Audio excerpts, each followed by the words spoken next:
Hi, my name's Bruce. This is my channel. Thank you for watching. If you're not already subscribed, it'd be great if you could subscribe because I like it. Okay, I like it. If you like me, if you like this type of stuff this channel offers, this wisdom, wisdom. Hey, what the heck? Subscribe. Anyway, and I get it. You know, these are not the world's greatest videos by a long shot. By a long shot. But anyway, this is my channel. It gives me the opportunity to share some knowledge that I have and on some matters that I think are important. All right. If you saw my last video, you'll know that I had a hip replacement surgery, and so just by walking backwards, I'm walking without the assistance of anything really, and great. So progress on that front. But something that is very, very important right now is that the channel is about public policy and economics. Economics in the context to inform, share some knowledge regarding public policy, and that's to me is important. And there you go. But one matter here in Canada, the province of Ontario, okay, but this could apply anywhere. So in the province of Ontario, we have it's a parliamentary democracy. So you have parties. The leader of the province is the premier. He's the leader of the party that has the most seats. In this case, it's what's called the parliamentary majority. So the governing party has enough votes to overwhelm all the minority parties combined, and they can pass any legislation really that they want. And which normally in Canada it's not that big a deal. It's not a bad thing because we tend to have rational actors, people doing things because they understand that the role of government is to maximize the well-being of everyone and their adherence to reality and science and decision-making process and education and things like this. All right. And in Canada, I've repeated it before, but the provincial government has absolute jurisdiction over education, healthcare, transportation, energy, and mineral resources. That's a thing. However, the premier of the province of Ontario has decided that bike lanes are awful, and he's declared war on cycling, which is crazy. And if you know me, you'll know that I personally enjoy cycling, but one thing that I really enjoy is the economic idea of utility and the economic idea of a benefit. So when if one person rides their bike somewhere rather than taking their car, well then their bike has a mass of about 20 kilograms, the car has a mass of about, 2,000 kilograms, so it's 99.9% less mass that they're transporting.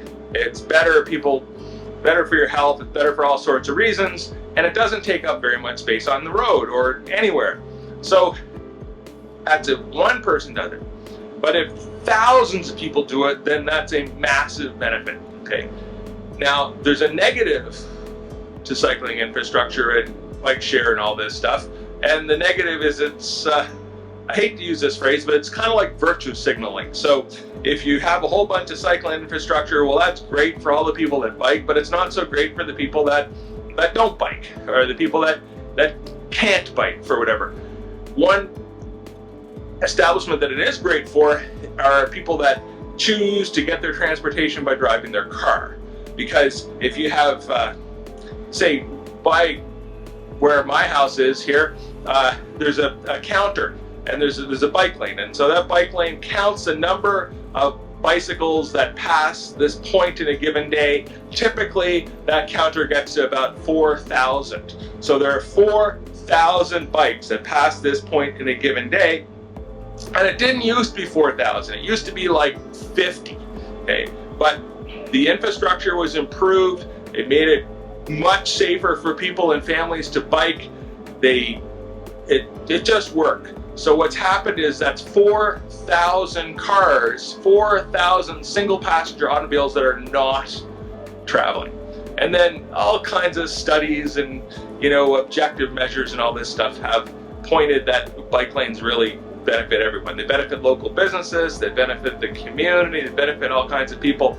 But the main problem, or one problem, with the Premier's vendetta against bike lanes is that what he's saying is that, okay, municipal planners, city planners, because these are, you have professional, well-educated people that are planning these things. There's a consultation process, there's years of study, there's years of data and observation that go into the location and design of municipal roads and infrastructure.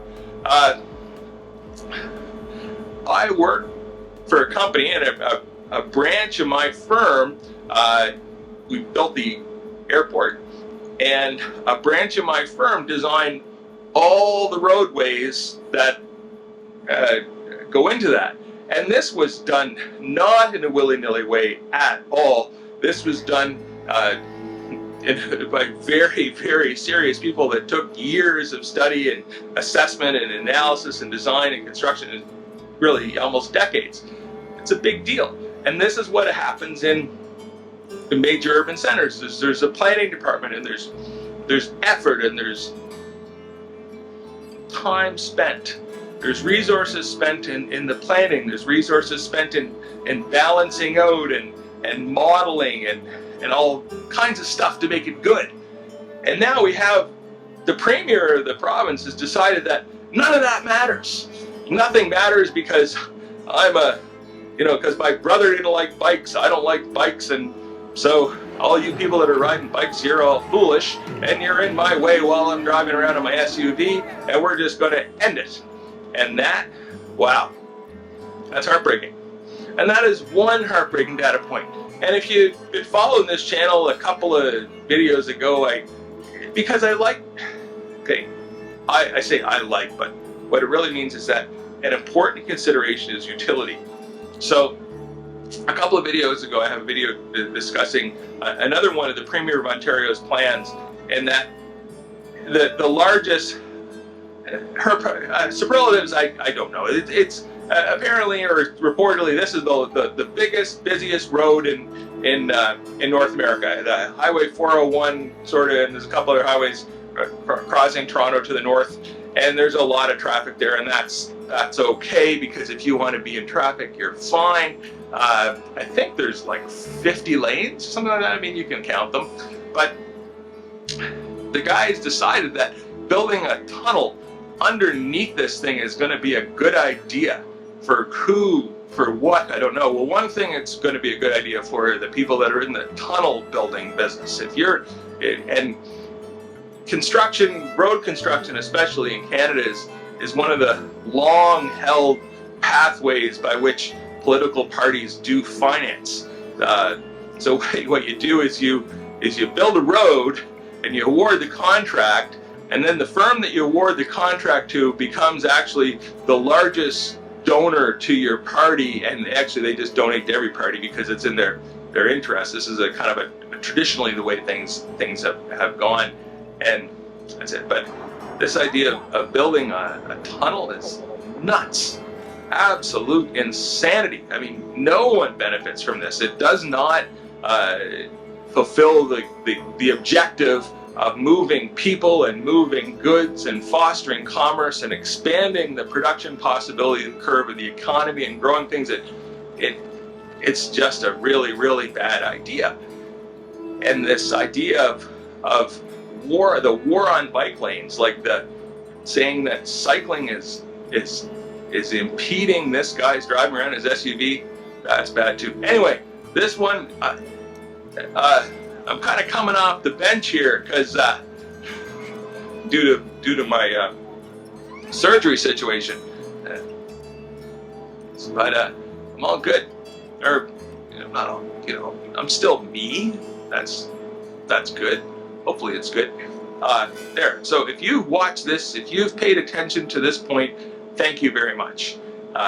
Really, thank you very much. And if you could do me the favor of subscribing, thank you very much. And just bear in mind that Government in economy and government in society has a responsibility to maximize the well-being for everyone.